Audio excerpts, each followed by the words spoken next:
The palette, and I'm trying to kind of stick with the same concept that we started with last week, with the idea that the skin tones are somewhere in the orange range, and then what we talked about earlier today is that you can mix all kinds of colors with very simple palette.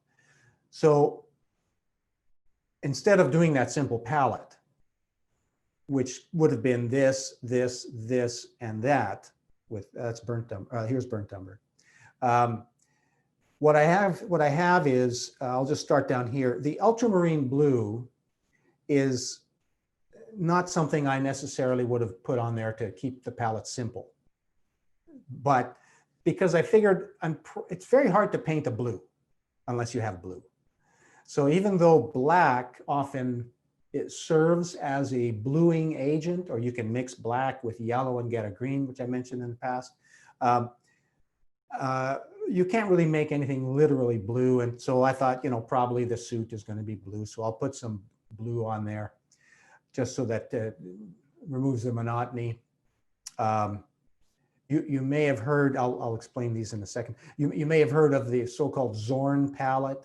And that's something I learned many years ago. And the Zorn, it's so called because nobody's really sure what it is. But Anders Zorn, the Swedish artist, or was he Norwegian? Anyway, his palette was, white, yellow, ochre, some sort of a bright red like vermilion or possibly cadmium, and black. And that was basically his basic flesh palette. Now, if he had to paint something blue, he would have to have had a blue on his palette. And also then we have these in there. We have ultramarine blue, that's a lamp black in this case. I am trying to get away from that, but it's the one I'm kind of used to, so I thought I'd throw it on there. It's quite a bluish black when you mix compared to some other ones. That's burnt umber. This is burnt sienna. This is Mars orange from Williamsburg, and it's a little bit lighter than the burnt sienna. This is probably all you'd need, but I thought I'd give that a shot since we introduced it last week. And then that's a cadmium red and a yellow ochre, or a Mars yellow synthetic, and this is a titanium white.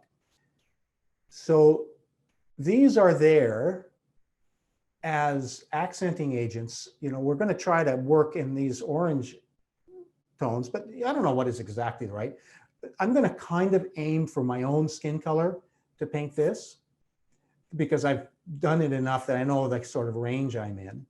And then we're going to talk also about where are we going to make it red, or where are we going to make it cooler and grayer, and why. And it has to do with the planes, it has to do with local color.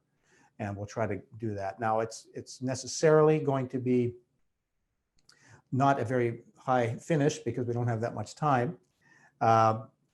And we'll be talking about stuff as it goes. And plus, I'm looking at it from a bizarre angle. When I look at the picture that you're seeing, it doesn't look so bad, but I am looking at a crazy angle. For me to be in front of it, I have to be like here, and it's nuts. So hopefully, I think the drawing's okay, so it'll guide me a little bit.